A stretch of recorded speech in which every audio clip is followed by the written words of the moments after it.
rise in these areas where the state fails to determine what the public land shall be used for. I don't know whether you know that more than half of the surface of the Philippines is actually public land. It's managed by the government, and especially should be managed by ENR, as they should, because ENR, although it's a large department, would never ever have the means and manpower to really manage those lands. And therefore, your constitution has 20 years ago or so foreseen that such public lands should be managed together with local government units. But that has never really materialized so much here in the Philippines. At the moment, if I'm correctly informed, there are only about 100 co-management agreements between ENR and an LGU, while we have 1,600 LGUs. So that shows you the dimension in what way the Constitution and especially also the local government code is not followed when it comes to management of land. And those who travel widely over the island, they would know that especially on those public lands, the destruction of natural resources is most heavy. Well, you can even enter so-called park areas or reserved forest areas, and you don't find forest anymore. I was recently traveling through Negros, southern Negros, the municipality of Bayawan. About half of Bayawan is A&D land. The other half of Bayawan is public land. And when you travel coming from Bayawan city up country or the upland, you are actually traveling through quite some nice forests. These forests are on A&D land, not on public land. And actually when you enter the forest land, where there should be forests, there are no forests anymore. So that is a typical situation, at least in some of the islands. Not all are so denuded as Negros, but in Negros you can actually find a lot of such cases. In addition to that destruction of natural resources, of course we are faced with climate change. And the Philippines, I think, is one of the most exposed countries for that. I think you all know about it and you all write about it when such disasters are happening. Let me now come to the second thesis, that any reader of your newspaper is actually a potential reader of environmental stories. Many people and professionals, including journalists and politicians, conceive environmental issues as complex topics to write or even talk about. And it is, but it is most relevant. Some journalists even veer away with the thinking that you require a critical mass of readership to exist beforehand, before you write about environment. However, wondering whether or not this readership exists is a waste of time. People are actually interested in environmental issues, and if not yet now, they will be so in the near future. As natural resources are becoming scarcer day by day, this will inevitably lead to increased prices for food, fuel, energy, water, land, and even clean air.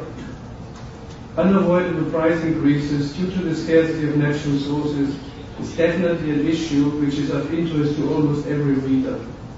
If you predict or write about such unavoidable increases, you are not only on the safe side, but you will prepare in your articles the ground for good, future-oriented decisions. For example, to prepare the ground for the understanding that the share of renewable energy needs to increase over time. To produce energy through coal cannot be the future, because coal is limited. Coal will become even more expensive. The coal price is directly linked to the oil price. And you all know the oil prices are increasing. So there is no other way here as well as in Europe to increase the share of renewable energy. because of the price increases in future. And as I said, these price increases will definitely extend to all kinds of precious goods. My third thesis is therefore get people, including politicians, interested to talk about policies, because policies guide action and can make a difference. That is true and desired for all kinds of sectors, as you know, but also for the environmental sector, especially also for the environmental sector. Policies related to natural resources are interplays between social, political, and economic issues and environmental concerns. 60 to 70% of Filipinos belong to the rural population. They are living off scarce natural resources. Not only scarce, they will be limited, and will be even more limited as more the population is growing.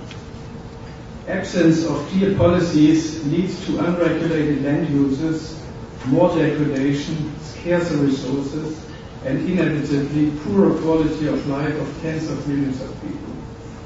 The fight against poverty and for food security requires the state to better regulate the access to land and the close to fisheries resources.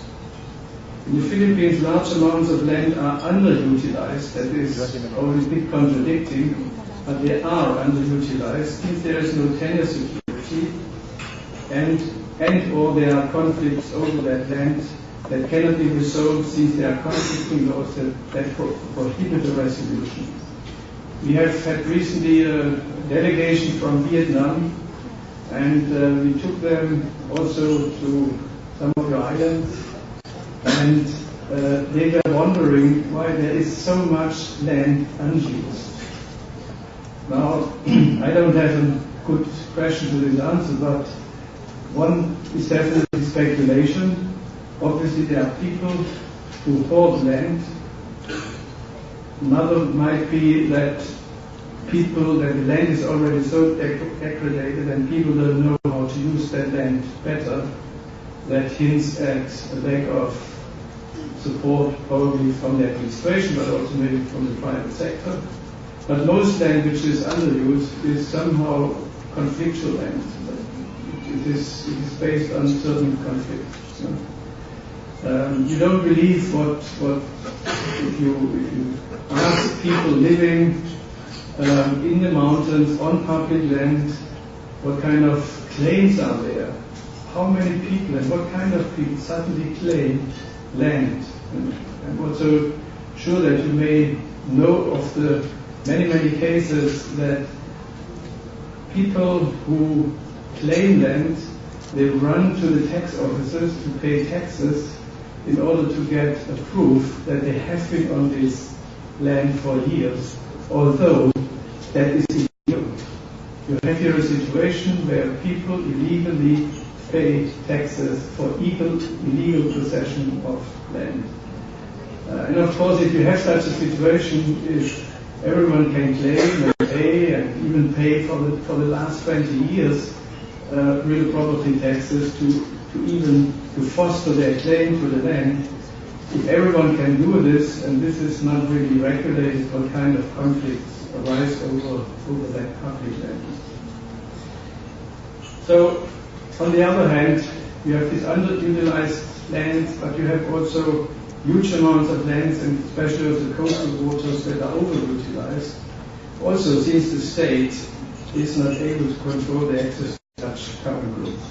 I think you all know the stories of the destruction of coral reefs, through blasting and through using poison for fishing, which in the same time kills the corals. I think that these stories are very well known to you. By focusing on conflicting or aiming policies, there is the opportunity, however, to create awareness on such issues with a large portion of the Philippine population.